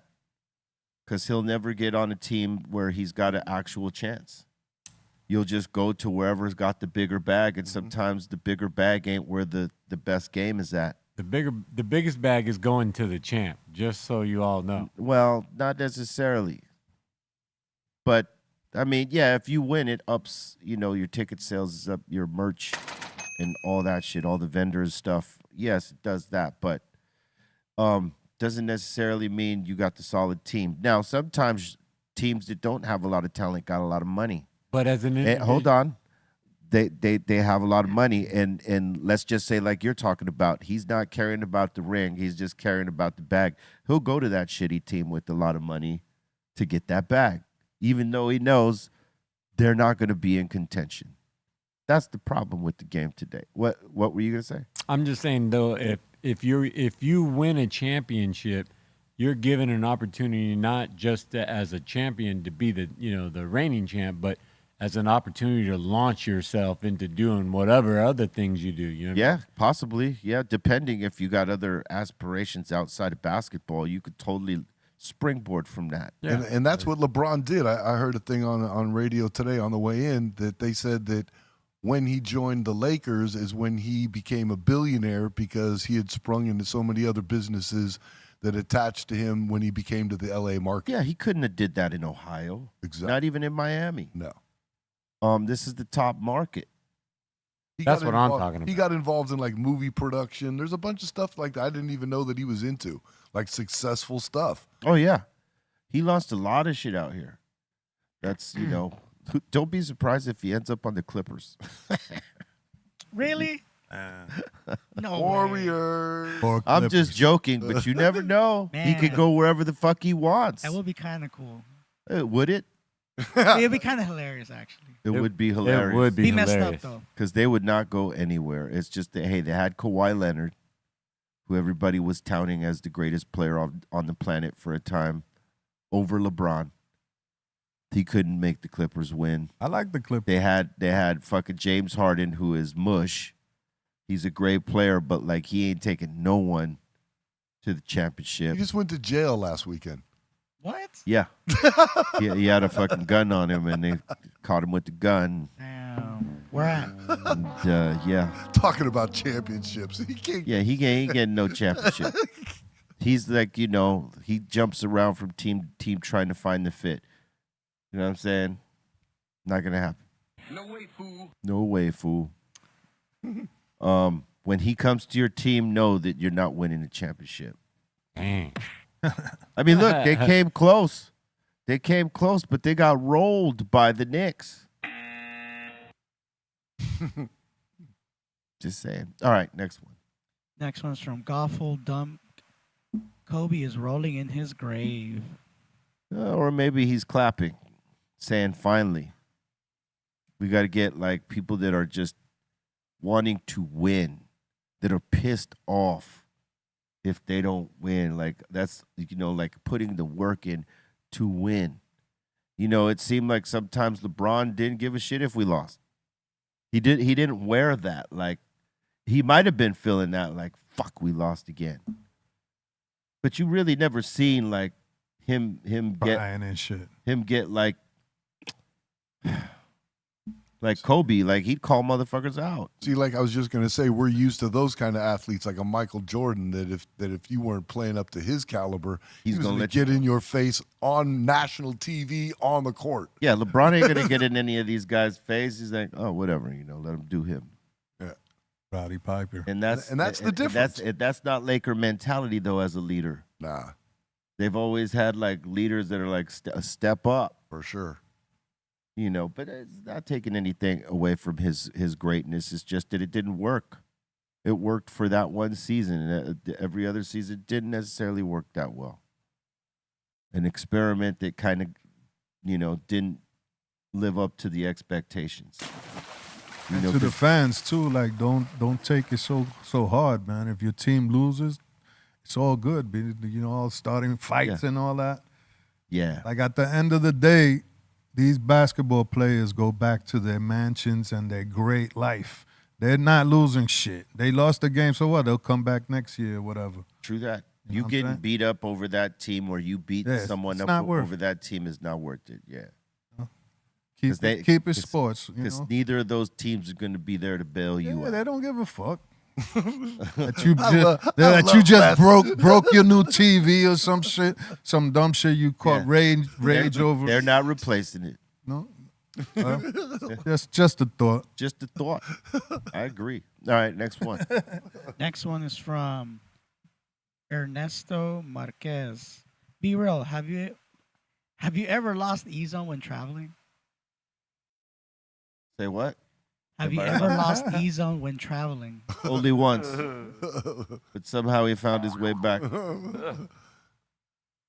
You had the tracker.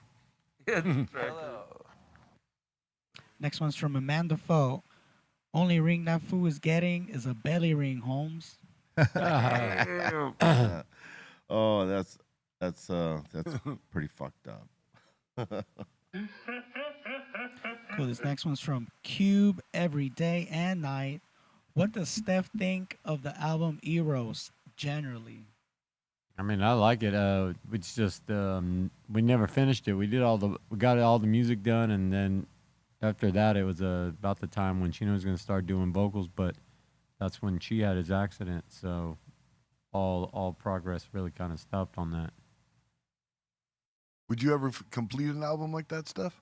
I mean, I've thought it should have been completed, many times for a long time. Well, it's never too late. No, I mean, but the reality is when the day comes, the day will come, but it ain't that day yet, apparently. You ever write like vocals? No. Or you just do music? I have in the very, very beginning, but we all laugh at that now. Like very, very beginning, like on our first demo in the very beginning. Stop. After that, no, I was like, I'm good. Yeah, I'm gonna stick to making the riffs. Yeah, I don't got a mic for a reason. But you can still write. You could be a writer. Like, yo, I just wrote this chorus or whatever. I'm really, I got to tell you, for years and years, vocals to me have always been, it's been more about the sound of it. Like I hear the sound and the rhythm. I never really paid a lot of attention to the words. It's only been in like the last 5 years, 10 years where words have really starting, to get in, and I'm starting to memorize lyrics. And, like, man, I'm just, I'm amazed by the levels at which people's, vocals are and stuff, like the layering of everything, all the effects. I mean, just it's pretty dope. That's cool. Making records is awesome. Yeah. Word up. All right. 2 super chats from Browsy. She gave us the good job. And shout out to all the 5150 and the whole table. Yeah, man. Salute to all y'all out there. Yeah. What up? Shout out. And that's all we got so far. Word up. Thank you for your comments, questions, and whatnots. If more come as we go, we will pop them off. Salute to all y'all here with us at BREALTV. Check us out on Shade 45 tomorrow. We're going to be on from 9 a.m. to 12 p.m. With mixes and a lot of fly shit. All right, so just want to say that. So if you got Sirius XM in your car, you could tune in to Shade 45 tomorrow and listen. If you have the app on your phone, you could tune in to Shade 45 and listen, as some of you do, because I know some of you from the Insane Asylum be listening. So salute to all y'all out there hanging with us. Yeah, man. It was an interesting day down there today. With chemo? Yeah, he played us the album. It was dope. And I don't know if I mentioned it here the other day, but we used to know them from working out at this gym in Norwalk. Mm-hmm. When I lived in Downey at that time, Sen was I think in Southgate still, maybe, or maybe Downey as well, and Muggs was in Bell Gardens at this point, and we'd all meet up at this gym in Norwalk, and that's where we'd all work out together, because we didn't have the the gyms at the homes yet. You know what I mean? We're still out there grinding and stuff like that. But we'd go to this gym, Norwalk, work out, and that's where we meet Chemo and then Ivan. And didn't they work there or something? Yeah, they were trainers and sales reps. You're talking about Delinquent Habits. Yeah, Delinquent Habits. Yeah, and eventually, I moved to Venice, so I stopped going to this gym, and Muggs and Sen kept going there, and the way that Chemo told it is he gave Sen a demo, and Sen gave him a couple of suggestions and shit like that, and that's pretty much how it all started for them down there. Salute to Chemo, man. He's a dope dude, man. We went on for tour sure. with him. What was it last year in Europe? We had Chemo. Yeah. Remember, open a bunch of dates for us out there. That's the bro right there, Yeah. man. Good we guy. used to play football with them. We'd go to different parks around, on the east side or whatever, and play other neighborhoods, tackle football, but with no pads. We'd be fucking each other up, boy, I tell you. And when we played in Norwalk, I think it's at Excelsior Park or whatever, the Delinquents guys would come up and jump on our team, and we'd play whoever we were playing out there. Right. Yeah, we were rough and rugged. During the football season, we played football, and during the basketball season, we played basketball at the parks or the schools. I didn't play baseball with the guys. I let them do that because I just was not interested in baseball. I could play, but I'm not that very good, and I wasn't going to fuck up the team by bringing some okay skills to the party. You know what I'm saying? I mean, it's not like you're competitive or anything. Yeah, well, I am. I'm very competitive. It's just baseball, I Want to go bowling? Want to go fucking bowling right now? You want to go right now? Fucking let's go. I got my shoes in the truck. Let's go. I know. Yeah, listen. I am competitive. This is in my nature, yes. But I know my limitations on things I can and can't do, or things that I didn't put the work into to be good at. like I could play baseball, but I can't play baseball. You know what I mean? And the last thing you want to do is like play baseball with a guy like me, and you're not, you know. Yeah, because then I got to hear you talk shit all day. We need to get the Greenthumb poker tournament, the Greenthumb pool tournament, Yes. Greenthumb domino tournament, domino, which he's afraid of. the Greenthumb bowling Listen, championship. He's afraid to bowl. I mean, yeah, he's not afraid to bowl. He's afraid of fucking rocking them dominoes. No. Boy. Greenthumb go-karting. Yes. Hey, listen, we take dominoes out on the road with us, so you know, because there's a few of us that can play, but every time we break them out, fucking first guy leaves the room. He's traumatized. He got PTSD. Beat him so bad that he don't want to ever touch him again. He's lying. He's lying. Damn, historic beating. Damn. Whooped his ass so bad that when he picks up the dominoes, it burns his hands. That's no. Fumbling the domino. And we only moved on to dominoes, Steph, because I was smoking them in backgammon. No, So he he gave was up. not. Yes. No, Yes. no, Yes. no, Yes. No. No. You're trying to flip the narrative here, but no. That's just like your noon's.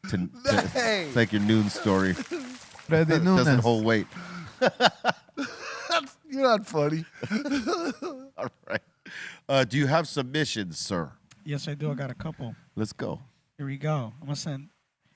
This one is from Tattoos by Fabian. Hey, what's up, fella? Shout out to everybody in the B-Roll TV studio today. So we have a Del Taco coming to my neighborhood. Wow. Do you guys eat at Del Taco? Yeah. I have.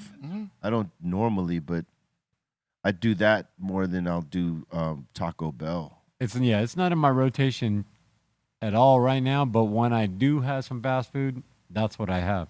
You know what? When driving through the desert, I've never done it, but I understand the very first Del Taco is in like Barstow or something out there, and it's like a famous Del Taco, and it supposedly tastes different than all the others. It's in Barstow. That's the what- original Yeah, one. that's what they always say. That is a nice Del Taco, though. Yeah, that's nice. Yeah.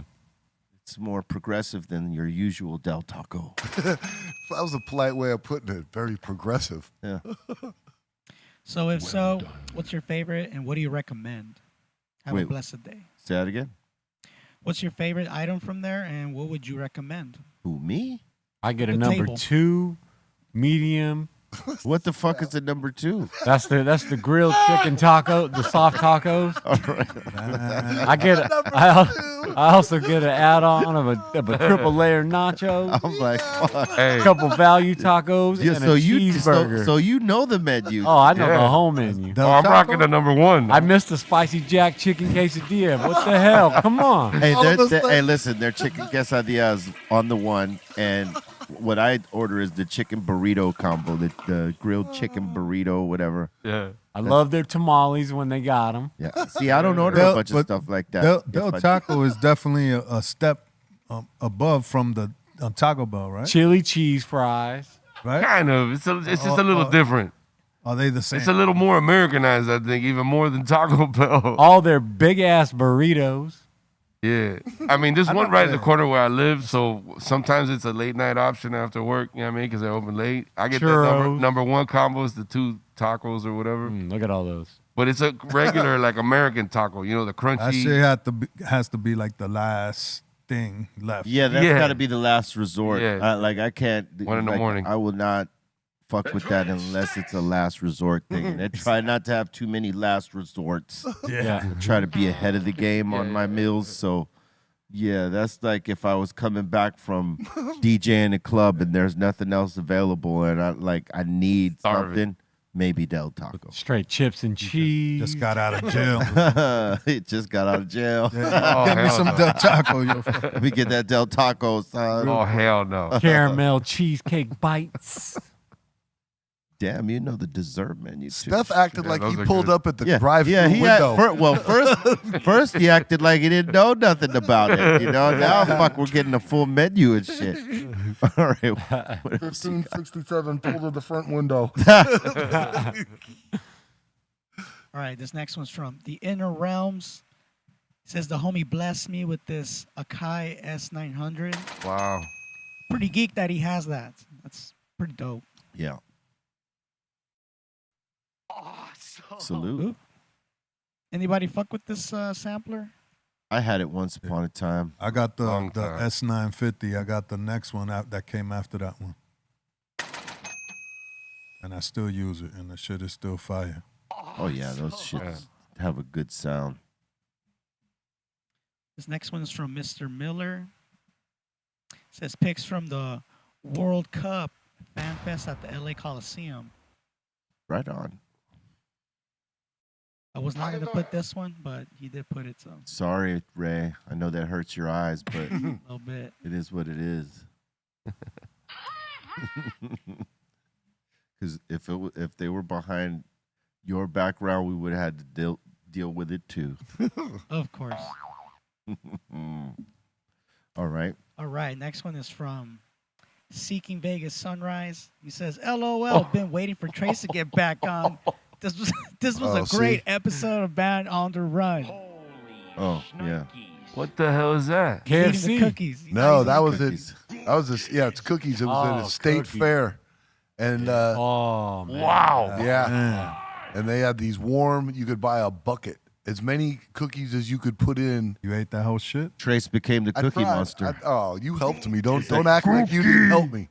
The helper. Oh, I don't really Cookie eat helper. cookies like that, but yeah. Was it Bomb Trace? They were fire. Soft And as hell. When they're warm right out the shit, Yes. that's the best. yes, and this was the twist. Was right next to the cookie where they were selling that was the milk thing. So if you got cookies, you can pick up the milk right there. Ooh, man. Just give me a cookie. Yes. Good night.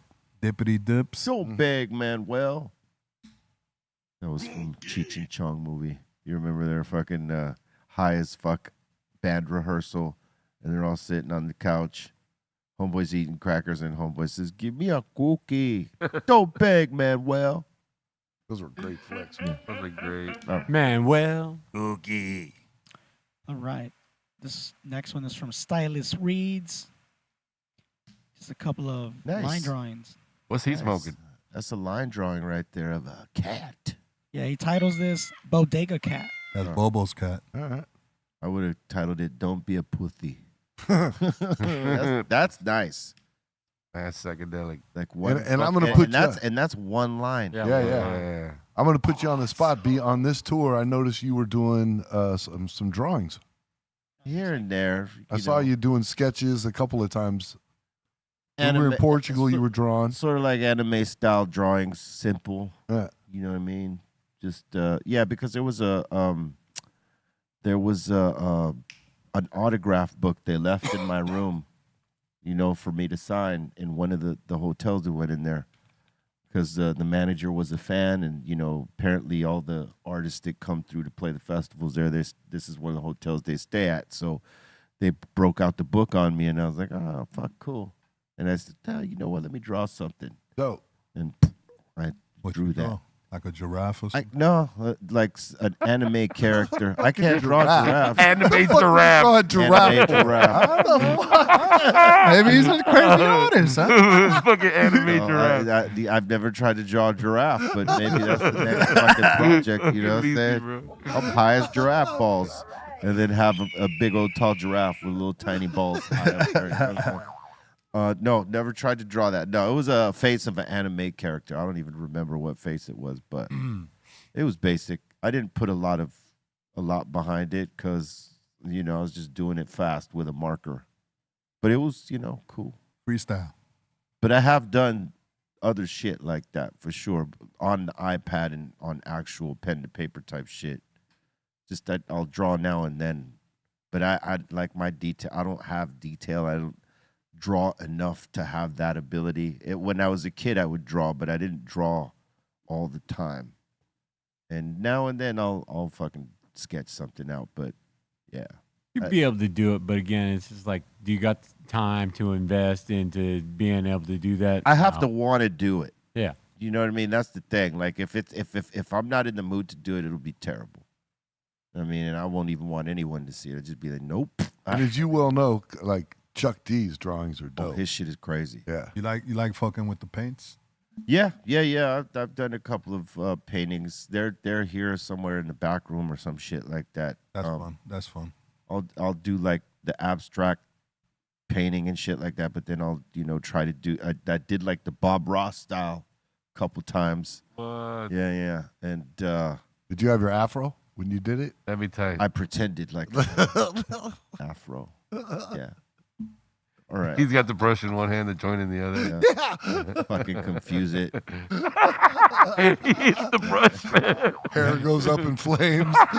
You had the French. We'll be hat. right back. Had the French hat. Yeah, no. We'll be right back. Next time I paint, I'll wear the French hat though. I feel very cultured at that point. Handlebar mustache. Yep. Get my wee on, son. All right. We got a super chat from Cholin Flas. If Mexico wins, I'm eating 5 beef quesadillas. Extra hot sauce. Wow. That's Probably gonna from be Del Taco. having some constipation. Oh, 5 beef tacos. It's worth it. Yeah. All right. And we're back with Stylist Reed's Damn, that's dope. column. Whoa. That's a lot of one line. That one line technique is awesome. That is something I definitely could not do at this point. Maybe if I spent a year trying to do that shit, but that Michael Jackson shit is hard right there. You would trace it. I would imagine to practice that a bunch of times before you would never just off top come with that. I'm No. just trying to figure where did he start from on that one. The hat. Think the hat, Middle of the hat. or is it the hand right there? See where the hand's at? No, I mean, excuse me, Oh, But yeah, the bottom of the glove. Yeah. Yeah, see down there, I feel like is where he started, All right. but I don't know that for sure. Or it's see how it's crossing that. Mm-hmm.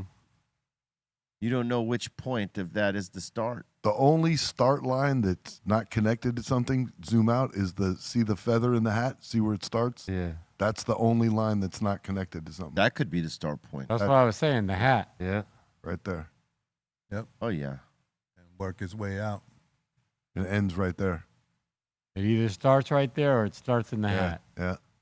Yeah, those are the one of the two spots for sure. It's really dope though. Yeah. I mean, he's the artist. The artist is with us. He could actually fucking tell us. That one's dope. Yeah, that's crazy. Like he just smoked a joint. It's a great technique, man. Salute. Yeah, this is Winnie the Pooh taking a weed nap. Yeah, That's me every I day. knew he was high. I knew it. yeah.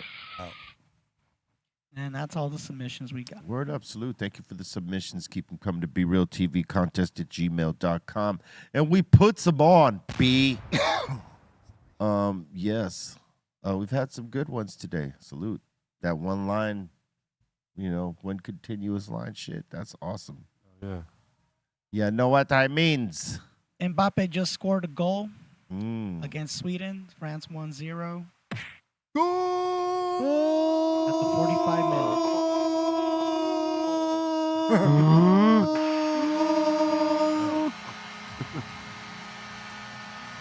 Did you see today after the victory? Was it Norway that played today earlier? They all the audience pretend that they're oaring. Yeah. Well, that's Oh, a whole yeah. thing. We've been talking about that. For a minute. But the first time I've seen that, though, very first time I seen that, I didn't see it in the World Cup. I seen it at a metal show. We were doing Prophets of Rage in Sweden or Norway. I think it was Norway, and let's just say this table is the crowd where it's fanning out like this. There was a group of like maybe 5,000 people over here on this side that all sat down on their ass, rode up, and started rowing to the music. And that was the first time I seen the Viking row happen at a metal show. It probably, yeah. that was my first time. That was like probably been in that world for a while, but I believe it started in football. Oh, that's dope. But it made its way into the festival world. Where motherfuckers there'll be a mosh pit over here or the death wall happening, and you got these depending if you're in Scandinavia anywhere up there, you're gonna see a contingent of motherfuckers get down and start doing the row. I had never seen it. It was dope. It's crazy. Yeah. You see that. Now, And they're all in unison Yes. doing it. Yeah. Now, is all that social media based? That's what we were talking about earlier. Like, if these people didn't have their phones to show everybody doing that, would they do that? Well, mosh pits happened before social media was available. So, yeah, I feel like it The would. pit did for sure. I feel like it would have been a move regardless. But it's now something to capture. And it's, You know I what I mean, mean? I get what it is. It's they're paying homage to their roots. Yeah. Exactly. So The Vikings that were Yeah, I'm saying- traveling and Yeah. pillaging and Is it new? Is it something new though? They've been doing that forever? what, the row? Yeah. Well, when I seen it with Prophets, it was in 2016. But I got to think that they'd been doing it before that. That couldn't have been the first time it ever Had happened. to be, right? Yeah, so I'm going to say maybe in the festival culture, it had probably started maybe in 2020. I'm not exactly sure though. Yeah, Which festival or which group that had their fans do that, or their fans just instinctively did that. I don't know how it started, but it looks cool when you see it. Mhm. They're fucking rowing to the beat. Yeah. You know what I mean? I got a guy beating a drum. Well, in the festivals, in the metal festivals, there's no beating of the drum. They're rowing to the beat of the song. What if all the fans of Mexico did that? And it was like Mexico rowing. You'd be like, what the? Where are they fucking rowing to? Yeah, they weren't really known for that. So at a show, they're rowing to the beat of the song and shit. That's dope. The French and the Spaniards could do that, and the Dutch had a navy. Could they all start like just flipping like tortillas? I don't know. I don't know if that works. It's a lot of tortillas. Or when the Aztecs On the would flame? sacrifice folks and heads would roll off the pyramid. Ooh. They're not going to do They, sacrifice. yeah, it was straight up sacrifice. Heads rolled to the beat of the drum. Yeah, it's creating all kinds of crazy rhythms. Yeah. All right. Band was trying to match it as it was going live. Yeah. You know, who knows where that row came from, but it looks dope when you see all these people doing that shit. Just like a mosh pit. Well, I mean, it's not as crazy as a mosh pit because nobody's getting rolled in the row. It just shows the unison of these people that are, you know, loving having this fun. music so much that they're fucking going to get down and do something different at this festival. You know what I mean? That's sort of like seeing that helped me come up with what we do for Jump Around. And when people saw us do that, they started emulating that, where they'll get the crowd, everybody get low in a squat. Okay, and when this happens, I got that straight up from us. We were the first ones doing that, where we like get everybody down into the squat and then pop it off. But it happens to Jump Around. We created a different move there, and other people, you know, fuck with that move now. But, you know, we can track that because it came through us. The Viking roll, I don't know what fucking artist did that first. You know what I mean? It was happening for us, but I know that we're not the first that happened for sure. No way. I just don't know how many years it had already been in existence. I'm just saying my first experience was it because I wasn't really watching the World Cup at that time to see them do that if they were doing it there. You know what I mean? I saw it firsthand in 2016. I was gonna say the Chileans have a chant too that they do at the soccer games. It's really dope. Well, the chants are different because everybody has a different chant for their team. Yeah. This was a move. Yeah. You know what I mean? Like people in the stands are fucking doing Drop this and shit. roll. Yeah. But I don't know if it happened at a music festival first or a football match first. That I don't know. Maybe people in the asylum could say it, but like The unison of it all, it kind of reminded me of like if you go to Australia, New Zealand, and see the indigenous folks from down there do those dances that they do and the slapping of the knees and all Aborigines. that. Yeah, I love that. And that's what it kind of, seeing all these people in unison doing something from their culture, that's what it's. so It's Mama flash mob. Oh, Yeah. So I know what Mama you're talking about. Cassie is saying Eamon Amarth or Amarth. Yeah, Eamon Amarth started the Viking row. they have a Viking boat on stage.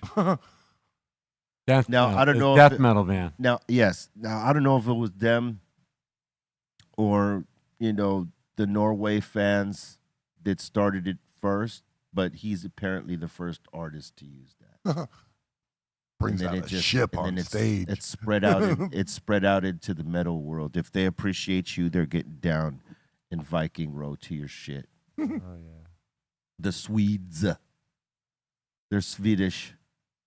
You know what I'm saying? It probably was in Switzerland or Sweden. Oh, you'd be that we saw stoked. it first. You'd be stoked if you were on stage and your audience started busting that out. You'd be like, "Oh, what the hell?"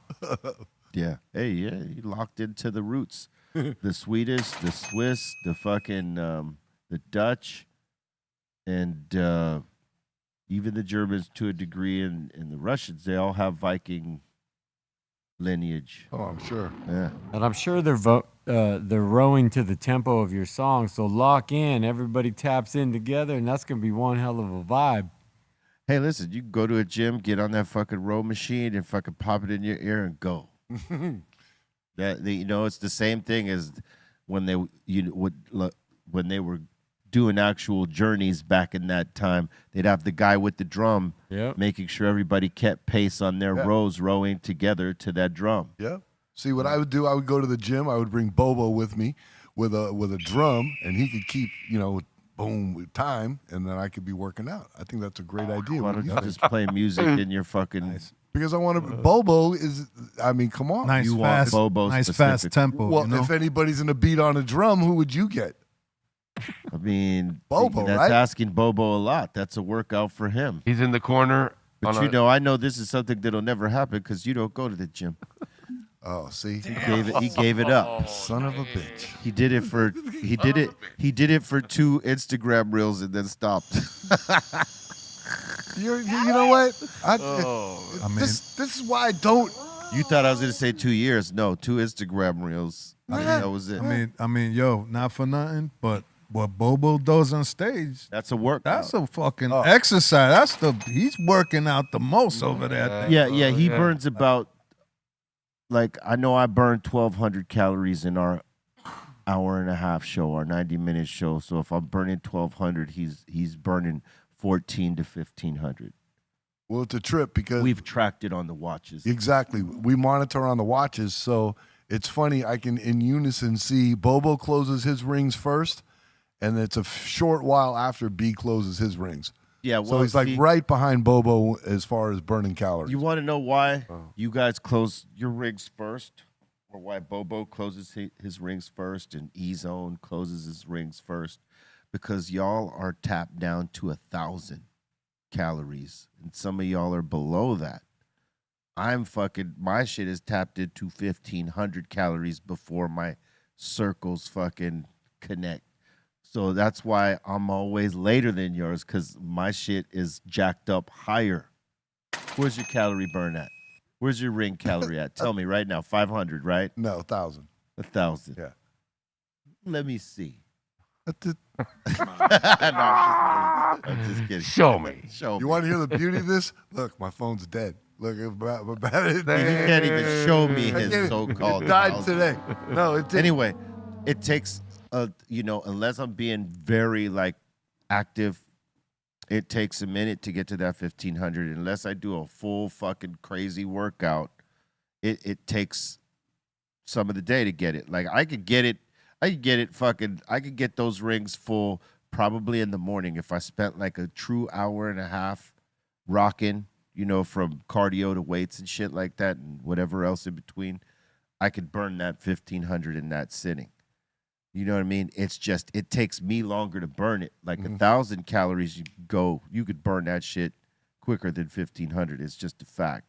So their rings will fucking close before mine based off that. If they were jacked up to 1,500, Bobo would definitely get there first. Yeah. And I would get there just behind him. But it would be a little bit closer than it is because he's probably got his up at 1,200. And Damn. you So- guys just in truth be told, I set my steps. I'll finish mine, but it'll take me all day to do it. 14,000 steps, kind of that type of thing. they don't.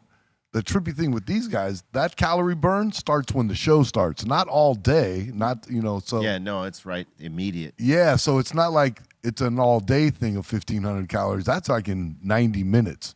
So it's a burn. So Yeah, what I'm getting at, it's a real fucking workout. No, that show is a ramp up because it's all a lot of up tempo music, But we got the slow shit in the middle. So we do, we go up and down on the scale, but it's an upbeat show. So you're gonna burn if you're moving. And Bobo's moving all the time, so that's why he fucking racks up that 1,200 and his shit is filled like that. Mm-hmm. He'll do like 1,300, 1,400, and his shit is topped at 1,200. So he'll fill his rings and exceed that. Where mine, I'll be at like 1,250 by the end of the show, maybe 13 if I'm really working it, and I'll still have whatever's rest of that time before midnight to fill it before my rings get filled.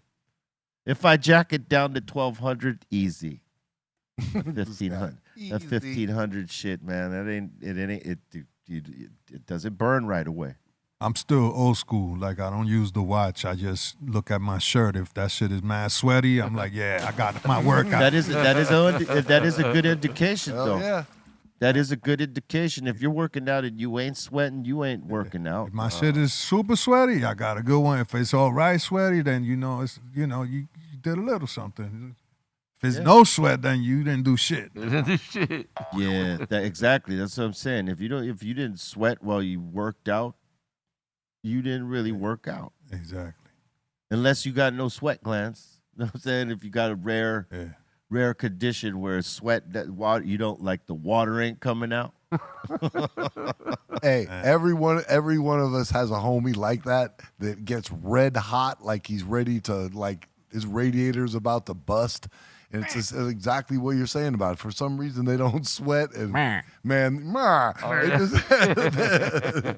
just turn glowing red. Yeah, glow sticks. Mm-hmm. You know what I'm saying? Hey, salute to all y'all for being here with us.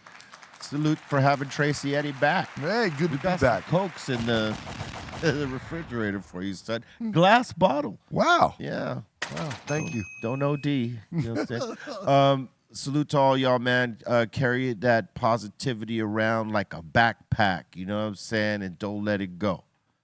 All right? And, be good to each other out there. Salute to all y'all for spending this time with us. And spread the word about the Dr. Greenthumb show. And Be Real TV here on YouTube and the rest. All right. Much love to all y'all. Tracy, Eddie, you got shout-outs? Always fun to come in here and hang out with you guys, sit around the table. Good to be back on the show. Going to try to be in here a lot more. Trying to figure out a schedule so like probably every other week works for me to get in here and hang out with you guys because like I said, it's a lot of fun.